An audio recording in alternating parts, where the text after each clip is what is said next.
Okay, ladies and gentlemen, last round, last talks.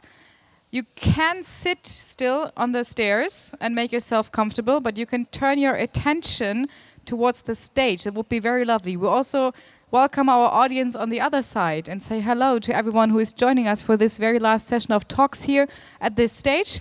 Great to have you. I'm Hannah. I'm going to quickly introduce who's going to talk, and then we have, as you know, 12 minutes talk, then questions, and you can really get the best of all. You have the sunshine here, you have some food, I hope you have some drinks, you have some ice cream. You're all prepared and happy, right? Yes? Yes? Great. Very good. Very good. So Marc is here, ready, set, and go. Marc Meier, CEO of Meyer Sohn. You are a family-owned business since over 120 years, and your title is Digitization, Risk and Chances for the Middleman. So let's find out who is the middleman, what risk and challenges he might face, or she, and what's going to happen if that all fits very well with the digital age, right? Yes, so absolutely. Please give a hand for Marc and enjoy 12 minutes. Thank you. Yeah, thank you very much, everybody. I'm here to talk about logistics, digitization, and the middleman effect. Let me start with the logistics. I'm not sure who is from the industry. It's actually a pretty big industry. 10 to 12% of the annual GDP globally gets spent on logistics services. This is about $7 trillion US. So it's a rather big industry. It's the third biggest industry in Germany as well. And it's massively affected by the digitization. So digitization as a concept addresses two issues in logistics. That's inefficiencies and intransparency. And the so-called middleman is blamed for taking advantage of those inefficiencies and intransparencies. And that's why digital startups want to disrupt the industry, want to cut out the middleman. And quite honestly, I don't like it because I'm the middleman. So I thought, what can I do? I mean, I have responsibility for 800 people. I have responsibility for my shareholders. So I thought about it, and I decided I'm not the middleman. So do we still have time? OK. So obviously, I will explain a little bit what we did. As already announced, we are a family business. We are around for 122 years, founded here in Hamburg, in Germany. We are now acting globally in the areas of container shipping for mainly commodities, and in that respect, mainly for the forestry industry. And as a concept, I will let this pass. As a concept, what forwarding does, firstly, forwarding is an outsourcing business. So customers decide either to ship with a shipping company, like a carrier, like Hapag-Lloyd from Hamburg or Hamburg Süd. Those are big container carriers. Or they decide to outsource the activity to a forwarding company. And a forwarding company, conceptually, what we do is, first of all, yes, we buy and sell freight. So we buy the freight from the carrier, and then we sell it. We mark it up and sell it to the customer. And what we do as well is we do fulfillment services on top. So we do customs clearance, we do customs brokerage, and so forth.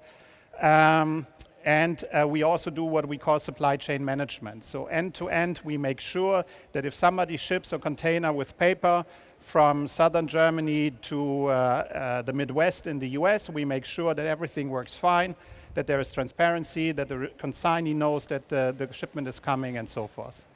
And so why are we perceived as a forwarder, as a middleman? And the reason for that is our income streams. So we have several income streams. One would be taking advantage of our buying power. So obviously, because we buy much more containers from the shipping lines as a single customer would do, we have a buying power advantage. What we do as well is, admittedly, we take advantage of intransparency of the market. So the container market fluctuates like the stock trade. And as we are experts in the business, we know a little bit earlier as others may be where the market will be.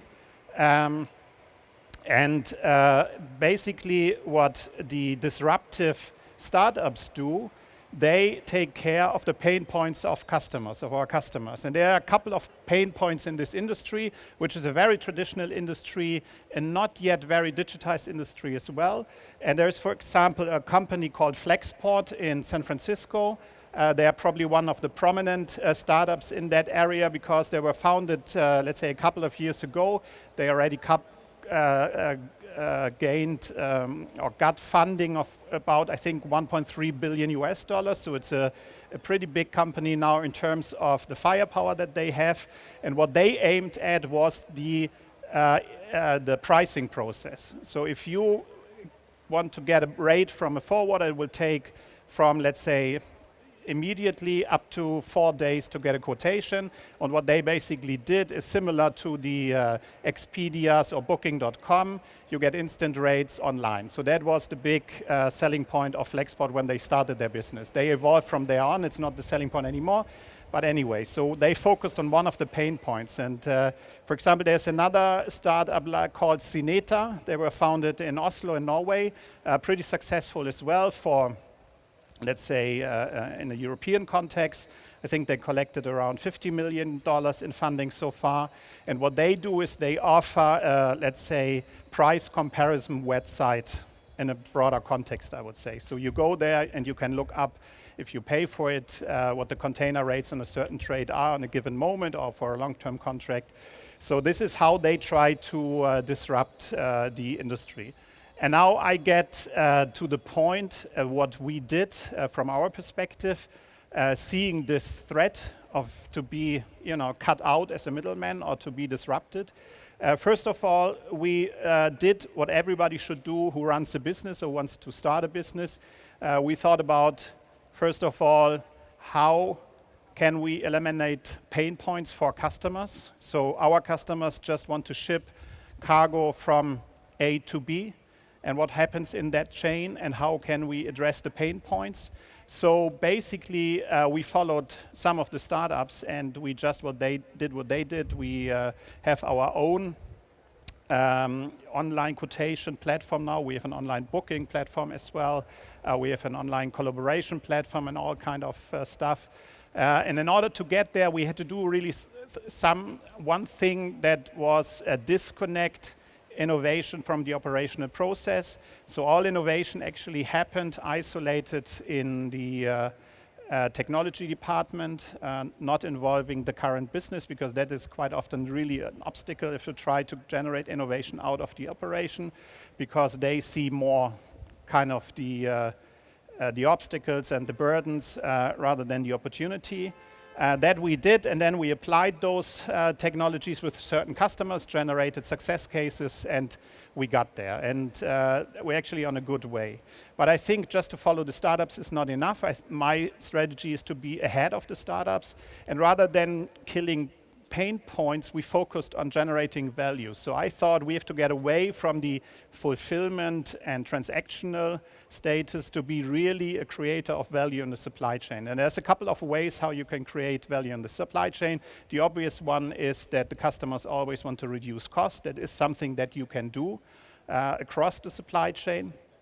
But you can also increase the value of a supply chain by making it faster, for example, to lower inventory costs for customers. You can also increase the value of a supply chain by making it more transparent, so that the customers can actually see where the cargo is. So there's really a variety of ways how you can do this. And there were two things necessary to get there. That was the development of a collaboration and supply chain management platform from a technology standpoint. But when it comes to digitization, what many people forget actually is that you still need the creativity and the involvement of human beings to get to better results. So we also had to change the job scope of a couple of colleagues as well to enable them actually to be able to introduce supply chain improvement programs to the customers. So that's what we did as well, actually.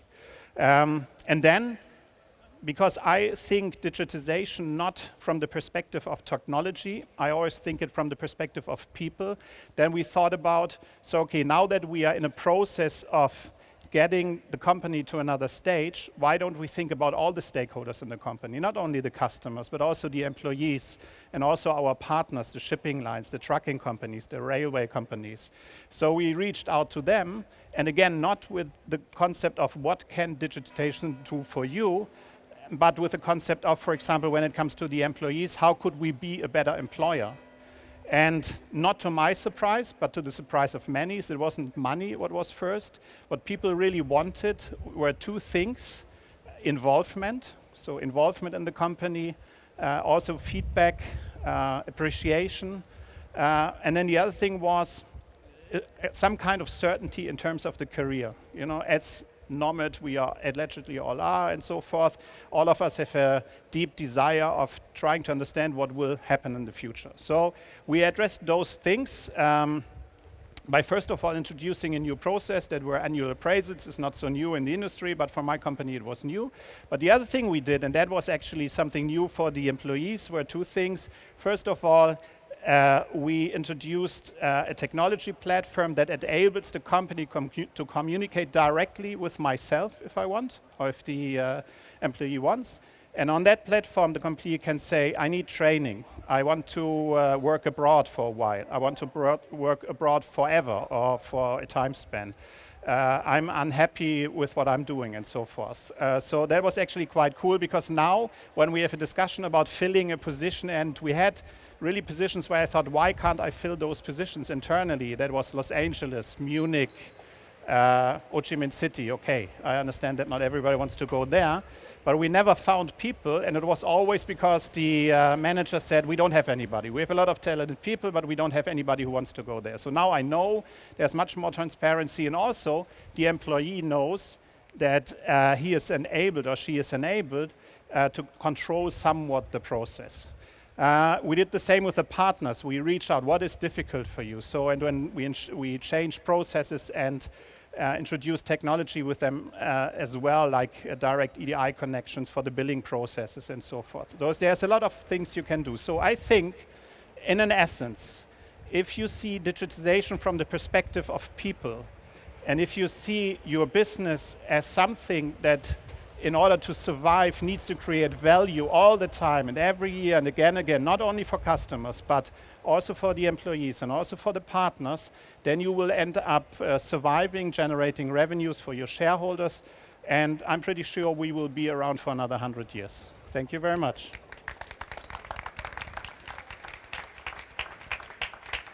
That's logistics, by the way.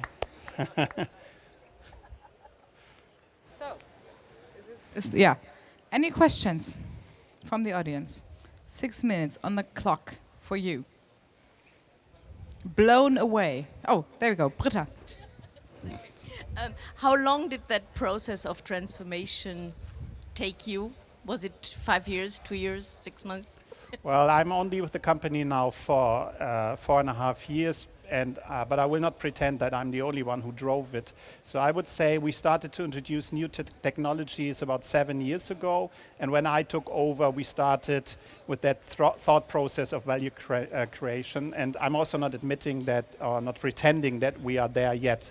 But a transformation like that, I think it's difficult to say. I have the advantage of being a medium-sized company with 800 people, so our largest competitor has 10,000 people in that area of business. But I think the most important thing is that you have a concept and that you lead it from the top. So I see that with our competitors and our peers in the business, that a lot of questions around value creation and digitization are delegated into certain departments, and I think that will slow down the process. So those are the two topics I think that are important. Hi, thank you for your talk. My name is Pauline. I'm from TU Hamburg, and I have a question that goes in the direction of value creation. Like now that you digitized all your processes, you collect a lot of data, I guess. How do you use your data to improve your business or maybe also create new business? Well, that's a touchy topic. So first of all, we didn't digitize all our processes yet. We are on the way. And I think that is a big misconception in the industry all the data that we collect from our customers is not our data, it's our customers' data. And this data is protected, and we don't use it at all to do anything with it. So it's very contained. We are all about cybersecurity and that kind of thing. So come and visit us and try to go on the internet on a computer in my company. So that will show you how safe this place is. But what we do is that we use our business data. So let's say the neutralized data that is not, you can't track to a certain customer. And we use that to give predictions to our customer in terms of rates and things like that. Any other question? Anything you're dying to ask him? Okay. Thank you very much. And Thank you you. probably stick around for just if anyone wants to personally approach you, right? And to Sure. ask a question. Thank you. Thank you. Very great. Thank you.